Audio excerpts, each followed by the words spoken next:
Hi, this is Dean from Riverside Guitar School. Let's talk about tuning your 3-string guitar. I have a Loog Mini here, but the process would be exactly the same on a Loog Pro, which is the slightly larger 3-string guitar.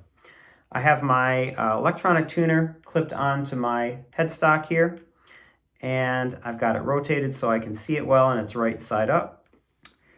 There are 3 strings on my guitar, and they're numbered from the one that's closest to the floor up to the one that's closest to the ceiling. So the first thing I'm going to do is just pluck my first string and look at my tuner, and let's see what we see. I notice that there is a big letter in the middle of the tuner. That's the first thing you're going to want to focus on. I have an E here, and the E is the proper note for this first string. So that's good. That's our first step, is to make sure that letter is correct, and this one is. Then I notice that there's a red light that's way in the kind of bottom corner here. There's a yellow light there. That's the battery light. Means I need to charge my tuner a little bit. But I've got this red light that's way in the corner. That is going to tell us if that E note is right in tune, or if it's a little bit too low or a little bit too high. If the note is off to the left, or if the light is off to the left, which it is here, that means the note is a little too low, or in music terms, that's called flat. So I'm going to have to adjust this string so the note goes higher in order for it to be in tune. In order to adjust the string, I'm going to want to turn one of these knobs up here. These are called my tuning machines, or sometimes they're called tuners. Means exactly the same thing.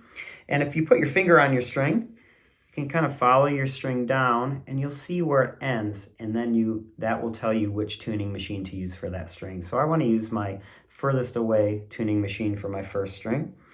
And very important here, we always want to hear the note ringing. So I'm going to pluck my first string. I'm going to keep plucking it so that that note continues to ring, so that I can hear my note going higher.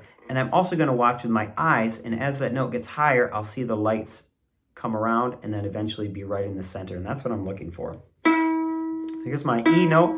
It's quite flat, it's quite low. I'm going to start turning my tuning machine, making sure that I keep my note ringing. I'm turning it just a little bit at a time, and there my lights are green, and they're right in the middle there. So that's exactly what I want. That means that note is exactly in tune. Let's go to my second string. This note should be a B. Let's see what the tuner says. I see an A here, and right to the right of the A is a little sharp sign. In music, it's called a sharp sign. It might look like a hashtag to you, or a pound sign, but in music, it's a sharp. So this note is an A sharp, but I want the note to be a B. So what do I do if my string is on a completely wrong note? Well, I want to determine, is the note that it's on lower or higher than where I want to be? And in music, as we go higher, the letter names go forward in the alphabet. So I'm on an A now, but I want to be on a B. I want to go forward in the alphabet, and that means I'm going to want to go higher in pitch. So I'm going to want to tighten this string so I hear the note go higher. And by putting my finger on the string and following it down, I can determine that I'm going to use this middle tuning machine for this note. I'll pluck my note, and I'll start turning that so I hear the note go higher. And now it's switched to B, but my lights are way over here instead of over here. So that means it's now on a B note, but it's way too low still. It has to keep coming up. It's in music terms, that note is it's flat. We've got a flat note, so I want it to go higher. So I'm going to keep plucking it, keep turning my tuning machine. So I see those lights getting in the middle, and boom, there they are. They're exactly in the middle. So then I know my note is perfectly in tune.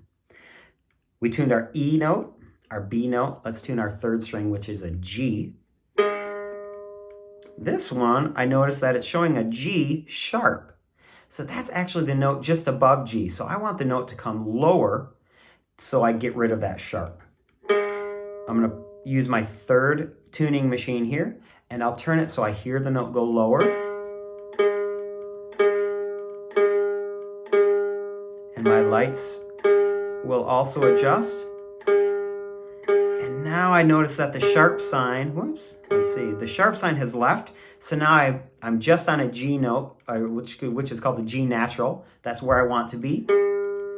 But my lights are way over to the right. That means it's really sharp for a G note, or really high. I want to keep that note coming down till it's right in the middle.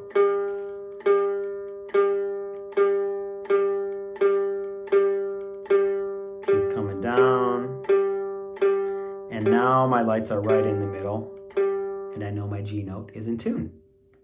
Now, it's always a good idea to go back through and double check after you've tuned your instrument, especially if several of the strings are really out of tune, as this one was. So let's double check. Let's check our E.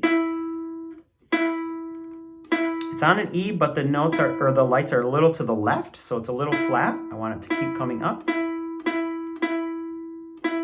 good. Let's go to our B note, second string. That also is a little flat. Bring that up just a little bit.